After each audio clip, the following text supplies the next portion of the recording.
Assalamualaikum warahmatullahi wabarakatuh. Berjumpa kembali dengan Bukit Waringin Al Muhajirin Channel. Semoga kita selalu dalam rahmat Allah Ta'ala. Pada pekan ketiga ini, kajian fikih sunnah yang dipandu oleh Ustadz Haji Nasruddin LC. Selamat menyaksikan. Wassalamualaikum warahmatullahi wabarakatuh. Salatullah, salamullah, ala taha Rasulillah. Salatullah, salamullah, ala Yasin Habibillah. Bismillahirrahmanirrahim. Assalamualaikum warahmatullahi wabarakatuh. Alhamdulillahirabbil alamin, wassalatu wassalamu ala asyrafil anbiya'i wal mursalin wa ala alihi wa sahabatihi wa man tabi'ahum bi ihsanin ila yaumiddin wa ba'd.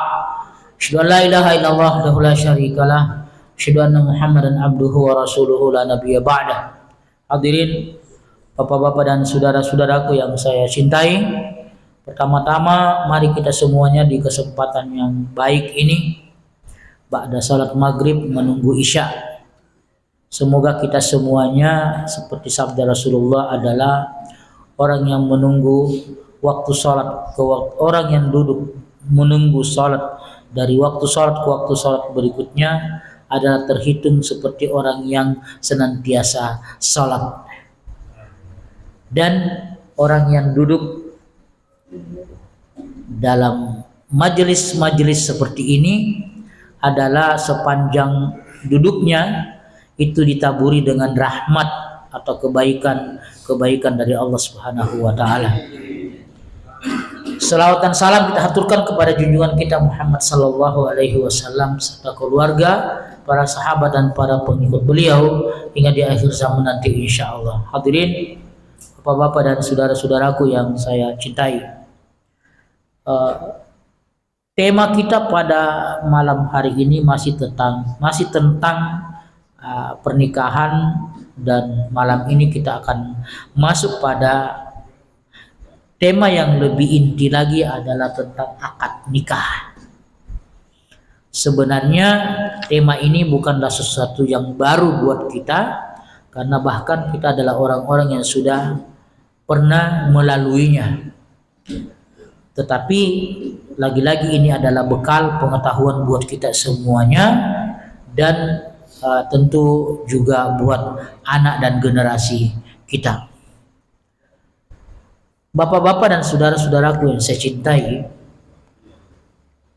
kalau kita bicara tentang pernikahan, maka sesungguhnya hakikat dari sebuah pernikahan itu adalah sikap ridha di antara kedua belah pihak dan kesepakatan bersama dalam satu ikatan.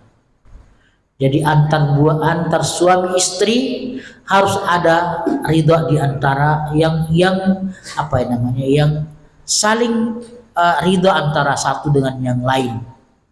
Jangan hanya satu yang ridha yang lain tidak, karena itu tidak akan berjalan, tidak akan berlangsung dengan baik jika kemudian sebuah pernikahan diawali dengan ada satu di antara mereka itu tidak ridha dengan yang lain.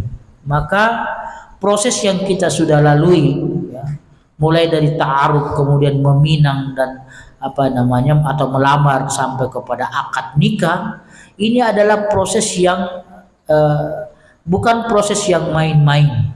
Ini bukan proses yang main-main, tapi ini adalah sebuah proses yang serius. Sebuah proses yang serius yang di dalamnya adalah antaradin, saling ridha antara satu dengan yang lain, dan kesepakatan bersama dalam satu ikatan. Kesepakatan bersama dalam satu ikatan. Maka pernikahan itu biasanya memang itu dibicarakan secara cermat, secara baik, ya, secara detil, sehingga kemudian muncullah atau lahirlah satu kesepakatan di antara kedua belah pihak. bukan hanya kesepakatan di antara suami istri, tapi juga kesepakatan antar kedua keluarga besar kita. Kesepakatan di antara kedua belah pihak merupakan satu hal yang bersifat psikologis yang tidak dapat dilihat dengan kasat mata. Jadi kesepakatan itu ya tidak dilihat dengan kasat mata, karena kita tidak bisa menilainya hanya dengan lewat buku nikah yang ada. Ya. Tetapi ada banyak kesepakatan yang ada terkandung di dalamnya yang tidak terbahasakan, yang tidak tertulis, ya. Banyak hal yang tidak tertulis dalam sebuah pernikahan, tetapi itu menjadi kesepakatan buat antar suami istri misalnya. Karenanya kesepakatan bersama tersebut dibutuhkan ungkapan secara jelas untuk mewujudkan keridhaan dan kesepakatan bersama itu, dan itulah akad nikah. Itulah akad. Dari situlah kemudian terjalin kesepakatan berikutnya. Jadi sebelum akad nikah ada hal yang disepakati, setelah akad nikah juga tetap kesepakatan itu berlanjut. Maka biasanya dibicarakan dengan baik. Setelah menikah mau tinggal di mana, mau kerja di mana, dan seterusnya gitu ya. Itulah sebuah pernikahan. Walaupun mungkin sebahagian kita menikah itu adalah seperti air yang mengalir saja, tiba menikah kemudian alhamdulillah kerja kemudian bisa dan seterusnya. Jadi tanpa sebuah mimpi besar tentang apa yang harus dilakukannya selama dalam pernikahan itu. Mungkin sebagian kita ya, atau mungkin saya mengawalinya adalah ya, kita tidak punya mimpi besar tentang bagaimana memanage keluarga kita misalnya gitu ya. Bagaimana apa yang dilakukan dalam keseharian dan seterusnya ya. Sebagian kita mungkin yang mengalir begitu saja, tapi memang ada orang yang merencanakan, yang buat kurikulum. Dia buat kurikulum dalam keluarganya. Mungkin contoh saja ya, dulu kita punya dosen orang Syria, istrinya 4, tinggal dalam satu rumah. Ketika di Indonesia dulu itu anaknya sudah 18 orang dalam satu rumah. Tapi istrinya bukan sembarang, karena bukan sembarang orang, ada dokter, ada dosen, ada apa gitu. Jadi ada yang sakit, ada dokternya gitu ya. Ada guru, di antara mereka ada guru dan seterusnya. Dan saya ingat waktu itu tahun 94, anak pertamanya masih kelas 1 SMA, adiknya 17. Anak pertamanya masih kelas 1 SMA, lalu adiknya 17. Tapi anak pertamanya inilah yang kemudian membimbing adik-adiknya semuanya ya, menjadi ketua kelas. Jadi dalam satu rumah itu adalah seperti madrasah. Tapi khusus madrasah dalam hal hafalan Quran. Jadi setiap makan malam, sebelum makan malam tidak boleh dapat nasi atau makan malam sebelum setor hafalan setiap malam. Itu ada kurikulumnya. Kalau kita kan tidak ya. Nah, tidaklah kira-kira begitu. Nah, itu yang saya maksud dengan ada orang yang memang sudah merencanakan, sudah membuat kurikulum seperti apa keluarganya itu gitu ya. Kalau kita kan pilihan kepada anak-anak mau menghafal kita fasilitasi, tidak mau menghafal ya sudah gitu, masuk SMP negeri dan seterusnya. Nah, kira-kira begitu. Ya, kita kembali. Tadi cuma contoh saja. Jadi ada orang yang memang sedemikian rupa. Bahkan ada satu anggota dewan kita sudah meninggal, anaknya 11 semuanya hafal Quran.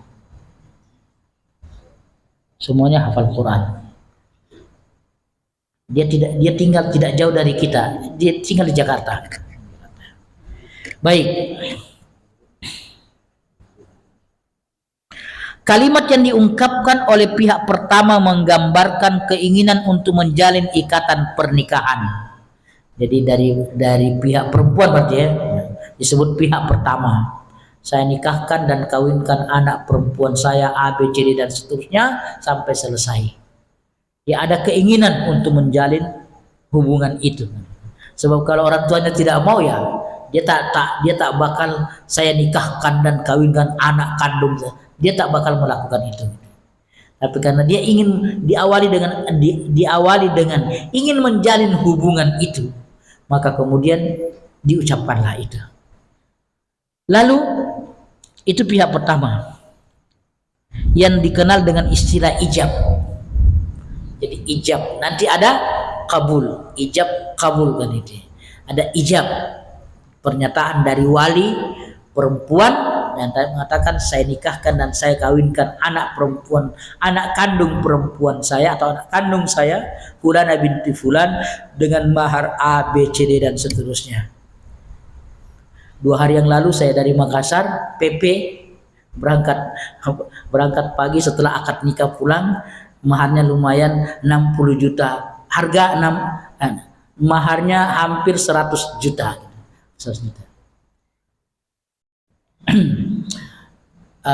Itu ya kira-kira begitu. Kemudian bisa dikatakan pihak pertama yang pihak perempuan disebut pihak pertama yang melakukan ijab itu. Sementara kalimat yang diucapkan oleh pihak kedua yaitu laki-laki biasanya isinya adalah kerelaan dan persetujuan atas ajakan yang dikemukakan pihak pertama. Tadi pihak pertama sudah mengajak ya. Saya kawin saudara fulan, saya nikahkan dan saya kawinkan anak perempuan saya bernama Fulana binti Fulan dengan mahar A, B, C, D dan seterusnya. Ada yang dibayar tunai, ada yang dibayar ada yang utang, boleh. Mahar boleh utang. Terlanjur semua tunai ya. Terlanjur mengulang, boleh utang. Dibayar utang. Serius Pak ini. Mahar boleh dibayar utang, tapi itu utang abadi ya Pak gitu. Jangan nego lagi setelah itu gitu.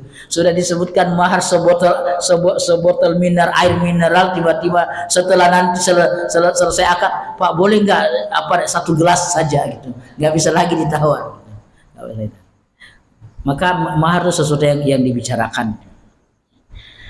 Jadi ada kabul dari pihak kedua, dari pihak laki-laki sebagai pertanda menyetujui ajakan itu dan menerima syaratnya. Itu syarat mahar tadi itu. Menerima syarat itu.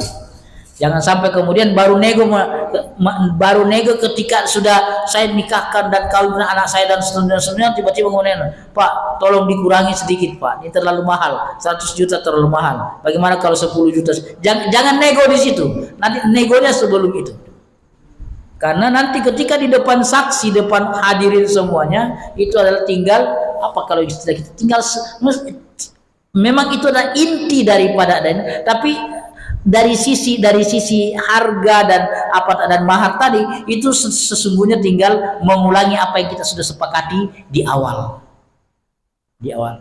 Tapi ada juga cerita yang dimana mahar sebelumnya itu tidak dibicarakan berapa harganya, tiba-tiba kemudian ketika akad nikah disebutkan ya si laki-laki terpaksa saya terima gitu. Kan tidak mungkin dia bilang kita nego ulang kalau begitu, kan nggak mungkin kan ini. Ini udah di depan para hadirin tiba-tiba kita nego ulang. Baik, kalimat yang diungkapkan pihak kedua ini disebut dengan istilah kabul, maka terjadilah ijab kabul tadi. Dari definisi mengenai akad-akad ini dapat ditarik kesimpulan bahwa di antara rukun nikah adalah adanya ijab dan kabul. Salah satu rukun nikah adalah ijab kabul itu. Jadi ijab kabul itu bukan sunnah nikah, bukan wajib nikah, tapi dia rukun yang jika tidak ada maka tidak jadilah sebuah pernikahan. Akad nikah, apa isyarat daripada ijab kabul itu? Akad nikah tidak dinyatakan sah jika tidak memenuhi beberapa syarat berikut ini. 1. Kedewasaan antara dua orang yang akan melangsungkan akad nikah atau calon istri dan calon suami. Jika adalah seorang di antara mereka gila atau belum cukup umur, maka akad yang berlangsung itu tidak sah.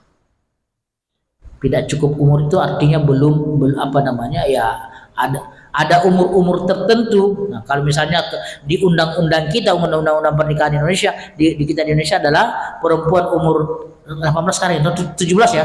17 perempuan dan laki-laki 19. Laki-laki 19. Beberapa waktu yang lalu ada keluarga yang bersepakat menikahkan anaknya yang laki-laki di bawah umur. Jadi yang perempuannya sudah semester 5, sekarang sudah sarjana, yang laki-laki waktu itu baru kelas 3 SMA atau kelas 2 SMA. Tapi karena ini pernikahan yang ini kemudian itu tidak dipublish oleh yang bersangkutan, misal nanti dipublish setelah pada cukup umur kemudian dibawa ke KUA dan kemudian sekarang sudah hidup bersama. Nah, kira-kira begitu. Jadi ada syarat yang harus kedewasaan. Nah, jadi Bapak sekalian, saudara sekalian, di sini tidak disebutkan bahwa balik, enggak. Tapi ada kata kedewasaan. Mungkin anak itu, laki-laki itu baru ya, ada di viral di YouTube ya, ada anak 16 tahun menikahi perempuan 41 tahun kan gitu. Ada laki-laki yang umur 20 sekian tahun menikahi seorang perempuan berumur 65 tahun kalau tidak salah gitu ya. Ada nenek-nenek gitu. Ya waktu akad nikah cantik kan, dipakai bedak dan seterusnya gitu. Nah, ya yang rajin-rajin lihat YouTube lah kira-kira begitu ya. Jadi itu pertama, kedewasaan. Jadi apa namanya, syariat menggunakan kata kedewasaan, bukan balik ya, bukan balik. Karena boleh jadi misalnya tadi boleh jadi ada yang belum balik tapi mungkin sudah muncul belum dewasa tapi sudah ada kedewasaan. Jadi belum dewasa tapi sudah ada kedewasaan. Nah, menerjemahkan ini wallahu alam seperti apa tentu ya orang bisa berbeda-beda. Nah, kalau undang-undang kita atau DPR menerjemahkan itu adalah perempuan 17 tahun dan laki-laki 19 tahun. Di bawah daripada itu maka hanya boleh dinikahkan atau boleh menikah kalau diizinkan oleh pengadilan. Jadi harus pergi ke pengadilan, kemudian pengadilan hakim menyatakan atau memberikan restu atau izin untuk kemudian membawa itu ke KUA, lalu KUA baru berani menikahkan. Kira-kira begitu. Nah, jika salah seorang di antara mereka gila atau belum cukup umur, maka akad yang berlangsung itu tidak sah. Gila atau berarti tidak ada kedewasaannya kan, atau belum cukup umur ya. Nah, belum cukup umur juga di sini tidak dijelaskan berapa umur yang cukup itu, maka orang bebas kemudian menerjemahkan masing-masing. Nah, DPR kita menerjemahkan cukup umur itu adalah perempuan 17 tahun dan laki-laki 19 tahun. Yang kedua, syarat yang kedua adalah antara ijab dan kabul dilakukan dalam satu majelis. Jadi jangan kemudian berbeda majelis. Sekarang bilang saya nikahkan dan saya kawinkan anak perempuan saya dan seterusnya. Lalu mereka istirahat pergi makam. Ayo kita makan dulu. Mikir-mikir si laki-lakinya. Nanti Mbak Aisyah baru saya terima dan seterusnya. Tidak bisa, harus dalam satu majelis sebelum bubar. Kata dalam satu majelis ini kemudian diterjemahkan lagi misalnya oleh KUA kita adalah dalam satu nafas ya, dalam satu nafas. Tidak boleh berhenti dengan mahar dibayar tunai, saya terima. Tidak boleh mikir-mikir dulu, tidak boleh ngambil nafas dulu baru saya terima. Tidak bisa begitu kan. Dalam kalau di KUA begitu ya, biasa diarahkan harus langsung dijawab. Nah, itu makna daripada dalam satu majelis. Jadi maknanya bisa beda-beda, mungkin di negara lain itu makna satu majelis itu ya boleh bernapas ya, boleh laki-lakinya minum dulu misalnya begitu kan. Ada ya di iklan Aqua itu ya, yang laki-lakinya disuruh minum dulu sama KUA-nya misalnya gitu ya. Pernah nonton kan? Nonton. Saya minum dulu Pak ya.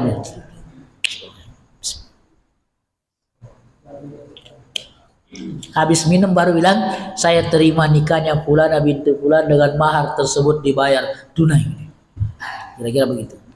Nah, itu makna satu majelis. Sama persis dengan misalnya dalam jual beli juga demikian. Jadi dalam jual beli, misalnya seseorang menjual barang ke yang lain, ya harus disepakati di saat itu. Kalau mereka sudah berpisah, lalu kemudian ya boleh nego ulang, ulangi lagi apa ijab kabulnya diulangi. Maka salah satu transaksi yang dilakukan dengan istilah ijab kabul adalah jual beli. Walaupun kita sekarang lebih modern lagi karena ya ijab kabul itu sudah misalnya yang beli online. Ijab kabulnya apa? Ya ijabnya adalah ada yang menawarkan barang, kabulnya adalah ya Bapak nulis nama, alamat segala macam, harga dibayar, baru kemudian nunggu barang datang. Itu ijab kabul. Tapi walaupun bedanya apa dalam praktek yang berbeda. Ada ijab kabul kita masuk ke minimarket misalnya, ada ijab kabul yang berbeda. Tidak ada bahasa di situ, tapi sudah ditulis ini air harganya Rp5.059 misalnya. Ada 59-nya kan gitu. Saya nggak tahu cara mereka. Rp59 apa 5.100, mana uang 100 gitu. Kita kasih 5.500, enak dia kan, dia dapat uang utuh, dia kembalikan ke kita 400. Nah 400 Bapak membelanja di mana? Kan ini praktek-praktek yang mohon maaf kalau dalam bahasa Islam itu adalah ada garar di sana. Garar itu adalah ada unsur penipuan atau bukan mungkin kasar kalau kita menyebutnya penipuan, karena mereka sebenarnya tidak nipu dalam arti membohongi, tapi dia pasang harga Rp6.700, terpaksa kita bayar 6.000 pakai 7.000 rupiah kan, uang kita untuk 7.000, nanti dikembalikan 300 rupiah. Nah 300 rupiah itu mau dipakai di mana kita? Dipakai di warung nggak ada. Makanya kemudian ada orang yang ya udah dikumpul-kumpul, nanti datang ke salah satu minimarket, itu semua rupiah koin-koin dipakai bayar semuanya. Ini lu uang kamu dari dulu nih, saya udah tabung ini. Saya kadang-kadang begitu, saya taruh di mobil aja tuh uang 100-200 itu. Pas mampir di salah satu minimarket, berapa Pak? 5.900, ya ada 900 nih. Oke. Jadi antara ijab dan kabul dilakukan dalam satu majelis. Maksudnya antara pengucapan ijab dan kabul tidak disertai dengan kalimat lain atau dengan melakukan sesuatu aktivitas yang secara umum dapat dikatakan berpaling dari akad yang berlangsung. Nah, jadi dalam satu majelis artinya masih dalam satu, jadi tidak diantar dengan ayo kita makan dulu, ayo kita ini dulu, tapi masih dalam satu kaitan. Tetapi kemudian oleh KUA kita, hampir seluruh KUA mungkin itu menerjemahkannya adalah itu tidak boleh, harus nyambung antara ijab dan kabul. Dibayar tunai, saya terima. Tidak dikasih kesempatan napas. Saya napas dulu ya Pak gitu. Nah, dikasih kesempatan napas si laki-lakinya. Baik. Tapi itu Bapak sekalian, itu adalah tadi saya bilang bahwa itu adalah cara masing-masing orang atau negara atau ulama menerjemahkan kata majelis. Tapi majelis itu sepakat dalam satu majelis. Jangan sampai kemudian akad ijabnya sekarang, nanti dijawabnya besok. Gak bisa begitu. Maka termasuk Pak dalam satu majelis misalnya, itu orang tidak boleh menikah lewat online. Gak bisa video call. Harus hadir di situ. Yang laki-laki ya Pak, yang laki-laki. Kalau perempuan kan diwakili sama walinya, nggak ada masalah. Sekarang juga sebagian kita perempuan dihadirkan di meja akad nikah, jangan Pak. Perempuan disembunyikan aja dulu dalam kamar. Kan sudah cukup dengan walinya. Kan sudah ta'aruf sebelumnya, kan sudah melamar sebelumnya, sudah pernah lihat perempuannya dan seterusnya. Nanti dihadirkan setelah akad nikah selesai. Tapi laki-laki Pak tidak boleh pakai video call. telekonferensi dulu misalnya gitu ya. Laki-lakinya di Amerika, saya terima nikahnya fulana binti fulan dari Amerika, dan nggak bisa, tidak sah itu karena harus dalam satu majelis. Yang boleh adalah laki-laki itu diwakili oleh orang yang dia percaya. Misalnya bapaknya, boleh. Anaknya, anak laki-lakinya lagi kuliah di Amerika, tidak bisa pulang ke Indonesia, tidak dapat izin atau belum libur misalnya, atau karena situasi perang tidak bisa keluar dari Palestina misalnya gitu ya. Sementara undangan sudah disebar, maka dia boleh diwakili oleh orang yang dia percaya. Bapaknya kah, kakaknya kah, adiknya kah, pamannya kah. Jangan sembarang orang, Pak tolong wakili, mempelai laki-laki. Sebab kalau yang mewakili orangnya khianat, dia bisa habis itu, dia habis akad diambil ke perempuan, dia bawa pergi, kan dia saya terima gitu. Ya kan begitu. Berarti dia khianati saudaranya, itu kan temannya misalnya, atau dia khianati yang dia wakili. Maka Bapak Saudara sekalian, laki-laki boleh diwakili di majelis itu, tapi tetap satu majelis karena ada yang mewakili. Cuma yang mewakili hendaknya orang yang benar-benar dipercaya, yang tidak mungkin nanti dia pergi narik tangan perempuan, dia pergi dia pergi bawa, kenapa kamu bawa itu perempuan? Ini istri saya. Orang semua sah kok. Ini para saksi semua kan? Saksi semua. Benar kan Pak? Tadi saya mengatakan saya terima nikahnya fulana binti fulan dengan mahar tersebut dibayar. Terus saya kan? Iya, saya berarti gitu. Padahal kan asalnya adalah mewakili. Makanya yang mewakili itu harus orang yang dipercaya. Jangan sembarang ngasih orang. Tolong Pak ya, wakili saya nanti akad nikah ya gitu ya. Nanti diwakili kemudian diambil istrinya. Jadi gitu ya. Itu makna dalam satu majelis. Boleh laki-lakinya boleh ada di mana gitu ya, tetapi kemudian harus diwakili.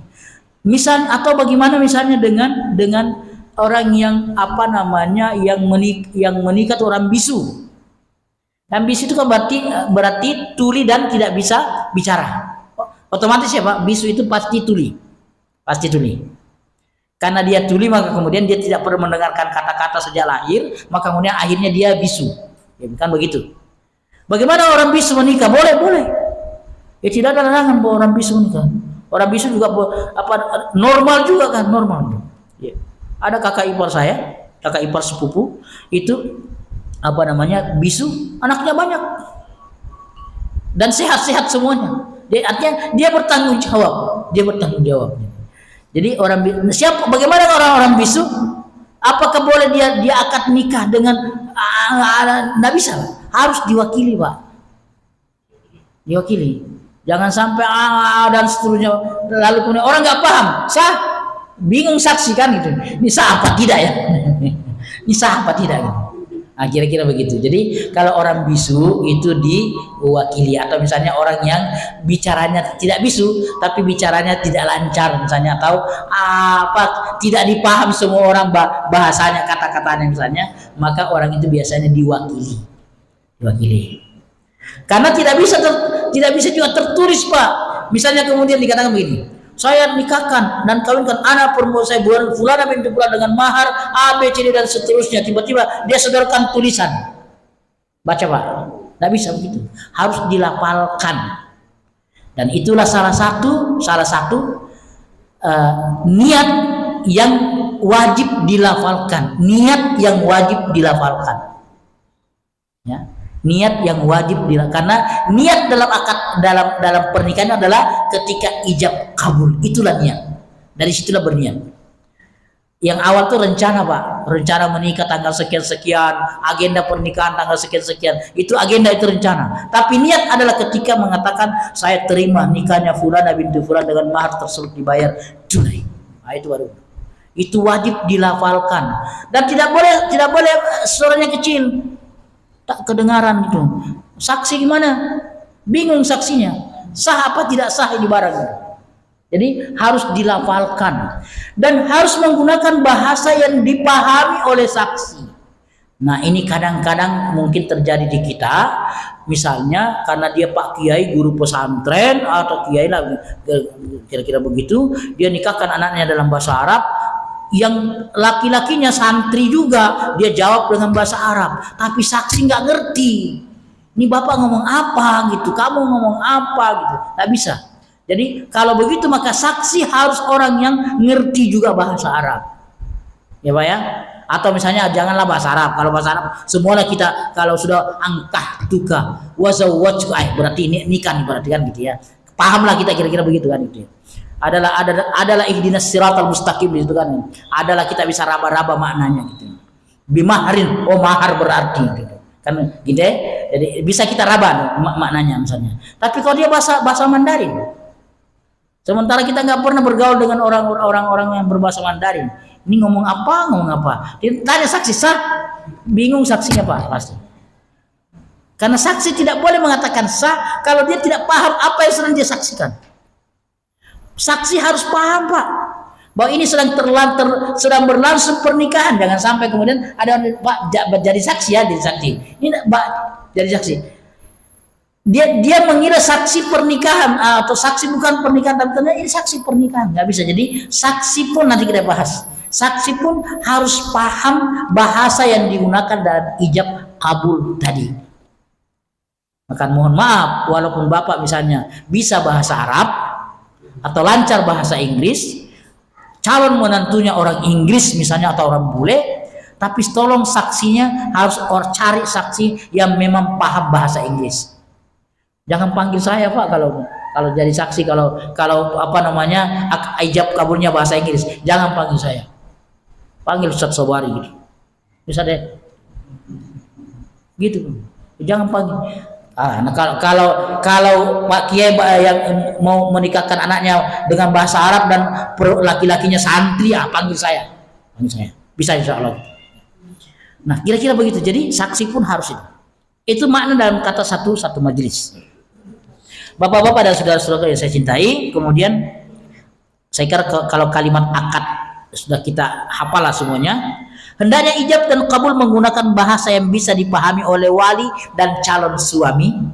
Kalimat yang diucapkan oleh saat berlangsung akad menunjukkan keinginan untuk menikah sehingga tidak menimbulkan makna lain. Nah begitu pula di antara mertua atau calon mertua dan calon menantu.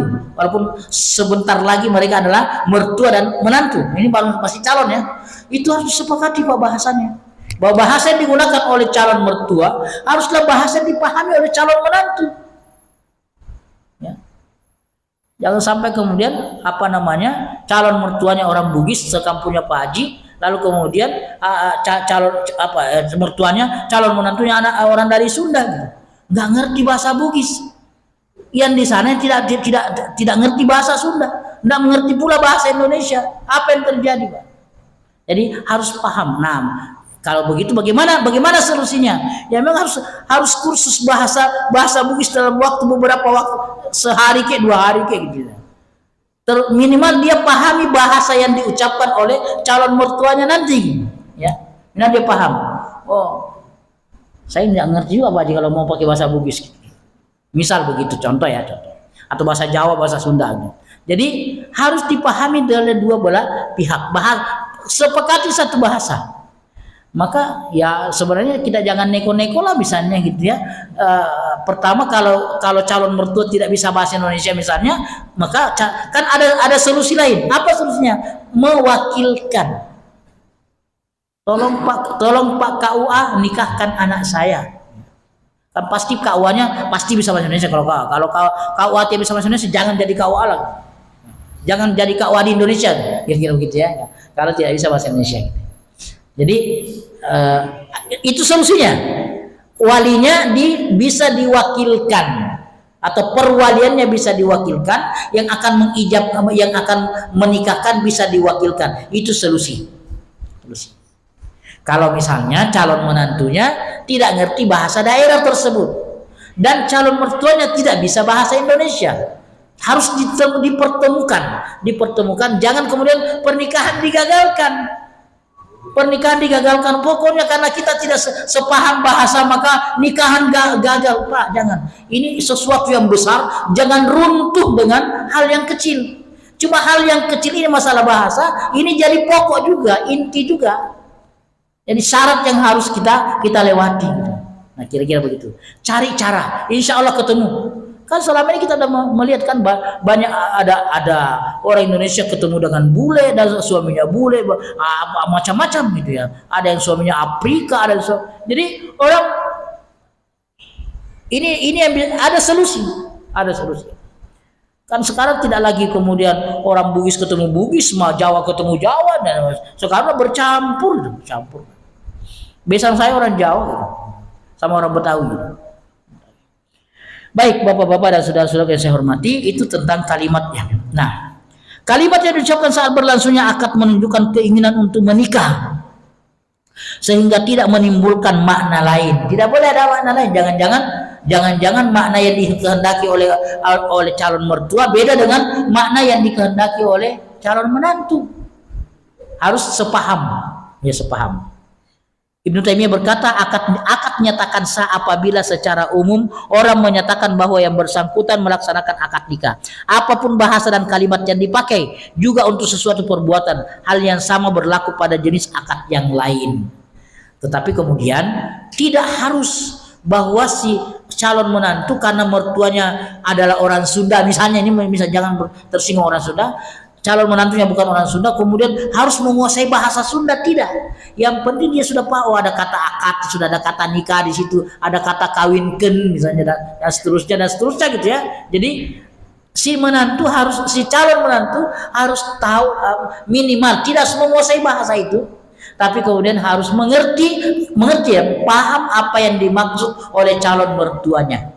Dan nanti jawabannya juga calon mertua harusnya paham apa jawaban dari misalnya calon menantunya menggunakan menjawabnya dengan bahasa Indonesia. Kira-kira begitu. Nah, itu kata Ibnu Taimiyah yang dinyatakan sah apabila secara umum orang menyatakan bahwa yang bersangkutan melaksanakan akad nikah secara umum. Ini sih ini acara pernikahan. Berarti kan orang pada umumnya mengetahui atau memahami bahwa acara itu adalah acara akad nikah. Itu kata Ibnu Taimiyah.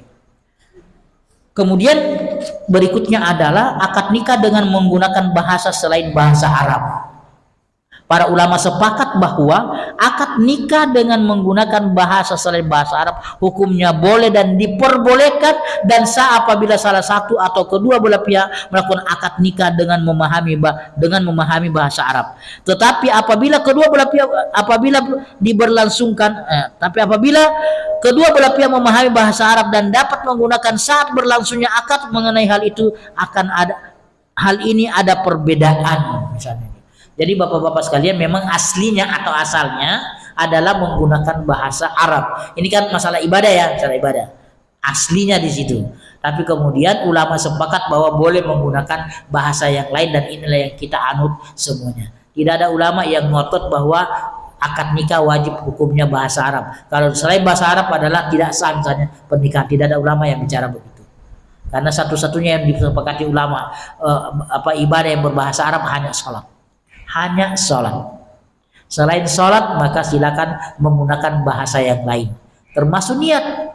Bapak-bapak dan saudara-saudara sekalian, saya kira beberapa tahun yang lalu kita membahas tentang niat. Jangan ngotot bahwa niat itu harus nawaitu usolli fardal maghribi salah rakaat ma'mumam lillahi ta'ala. Itu kan bahasa Arabnya. Bolehkah saya bahasa Indonesia? Boleh, Pak. Bolehkah bahasa Jawa? Boleh, Pak, dengan semakna ya. Saya berniat sholat maghrib 3 rakaat, bermakmum menghadap kiblat dan seterusnya. Nah, itu tentang akad nikah dengan menggunakan bahasa selain bahasa Arab. Jadi ulama sepakat bahwa itu boleh. Tapi tadi kembali bahwa selama di antara kedua belah pihak memahami, bukan lancar bahasa Sunda, bukan, tapi memahami apa maksud atau apa yang dimaksud oleh calon mertuanya. Dan kemudian ketika dijawab oleh calon menantunya juga paham, menantu saya sekarang ternyata dia paham dan dia sudah menerima apa yang saya sampaikan tadi. Maka saksi tinggal mengatakan sah. Dan selesai urusan. Bapak-bapak dan saudara-saudaraku yang saya cintai, masih ada waktu? Tadi sudah saya sampaikan tentang akad nikah bagi tunawicara bisu. Bagi orang yang tunawicara, dia diperbolehkan melangsungkan akad nikah dengan menggunakan isyarat yang dapat dipahami oleh lawan bicaranya. Nah, ini agak masalah. Kalau misalnya lawan bicaranya tidak ngerti, kamu ngomong apa gitu loh. Maka kemudian sebaiknya yang begini-gini itu diwakilkan. Ya, diwakilkan. Tapi tolong jadi catatan penting bahwa yang mewakili haruslah orang yang terpercaya. Jangan sampai memanfaatkan, ini sih kamu yang bayar mahar, kamu yang bayar uang pesta ya, tapi nanti saya wakili, saya ambil tuh perempuan misalnya. Itu pengkhianat namanya. Mengkhianati ya saudaranya atau siapanya dan sebagainya. Jadi jangan hati-hati kalau misalnya yang diwakilkan adalah misalnya atau pernikahan yang diwakilkan laki-lakinya diwakili gitu. Termasuk misalnya kalau tunawicara. Kecuali tadi kalau tunawicara atau apa yang disampaikan bahasa isyaratnya, bahasa isyarat Pak ya, itu dimengerti. Mertuanya sudah mengatakan saya nikahkan dan saya kawinkan anak perempuan saya Fulana binti Fulan dengan mahar A, B, C, D dibayar tunai. Lalu si tunawicara itu kemudian memberikan isyarat. Dan si bapak mertua paham makna daripada gerakan-gerakan tangannya. Paham ya? Paham. Nah, dari ini kan punya sekolah khusus ya, bahasa isyarat itu kan gitu ya. Saya bingung kan, kita bingung lihat apa maksudnya ini. Netanyahu gimana pas Erdogan apa. Jadi kita nggak ngerti. Kalau kita bukan orang yang ngerti ya nggak ngerti. Nah, kalau bapak mertuanya tidak ngerti tentang bahasa isyarat itu, maka diwakilkan. Itu solusi. Tidak boleh, jangan sampai kemudian kalau begitu orang bisu udah dibatalkan aja pernikahannya, nggak jadi akhirnya. Kalau tidak mau jadi, maka saat pelamaran tolak dari awal. Atau setelah menerima lamaran mikir-mikir 2-3 hari ke depan sebentar lagi akan berlangsung pernikahan, waktu yang sudah disepakati segera batalkan daripada kita repot gitu. Misalnya begitu ya. Kalau ada yang berpikir begitu silakan, dan itu salah satu alasan. Yang penting mundur sebelum janur kuning melengkung. Kalau sudah janur kuning melengkung baru mundur, ribut orang jadinya gitu. Pasti ribut Pak gitu. Pasti ribut.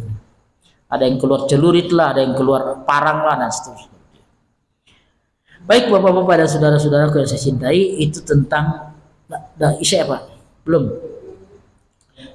Itu kalau tunawicara ini. Jadi jangan khawatir bahwa selalu syariat ini selalu ada solusi. Tidak ada syariat yang mentok gitu. Tidak ada. Jadi selalu ada jalan keluar.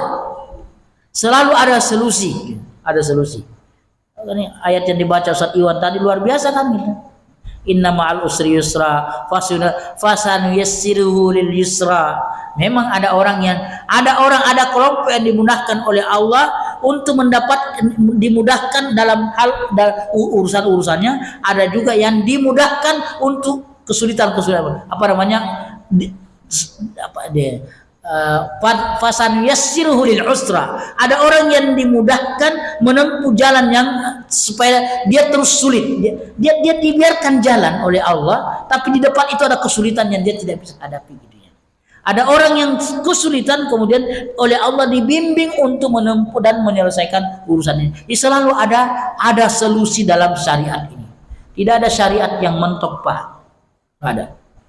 Misalnya tadi kalau misalnya kita bicara sholat dulu, sholat kan salah satu syaratnya adalah menutup aurat. Bagaimana kalau orang yang mau sholat itu pada saat itu tidak ada bahan yang bisa menutup auratnya, maka dia sholat dengan apa yang ada. Saya pernah mengatakan, misalnya dulu di masa-masa lalu, kalau ada pencuri ayam ditangkap polisi, masuk sel, itu masih istilah sel ya, di sel oleh polisi biasanya disuruh buka baju, hanya pakai celana kolor. Tiba waktu sholat, yang di sel ini adalah anak yang atau orang yang sholat 5 waktu tidak pernah ditinggal. Bagaimana caranya? Dia sholat dengan celana kolornya. Selesai, tidak ada masalah, karena memang dia begitu. Itu kondisinya. Polisi tidak membolehkannya pakai baju. Polisi tidak membolehkannya pakai sarung dan sebagainya, walaupun itu sekarang bisa dilaporkan ya, kalau ada polisi yang menghalang-halangi orang atau ada aparat hukum yang menghalangi orang untuk beribadah, itu itu juga jalurnya ada jalur hukum, ada pula gitu. Itu kan hak asasi, Pak. Ibadah itu hak asasi yang harus diberikan kepada yang bersangkutan. Makan itu hak asasi, maka orang yang di penjara harus dikasih makan, wajib dikasih makan. Nah, itu namanya hak asasi. Nah, tadi apabila seseorang yang akan hukum akad nikah yang dihadiri hanya salah satu pihak, apabila salah seorang yang akan melakukan akad nikah tidak dapat hadir, tapi dia tetap ingin melakukannya, maka yang bersangkutan diharuskan untuk mengirimkan utusan atau menulis surat kepada pihak yang kedua untuk menjelaskan bahwa dia tetap ingin melakukan akad nikah. Di sisi lain, apabila pihak kedua setuju untuk melaksanakan akad, pokoknya intinya ada perwakilan.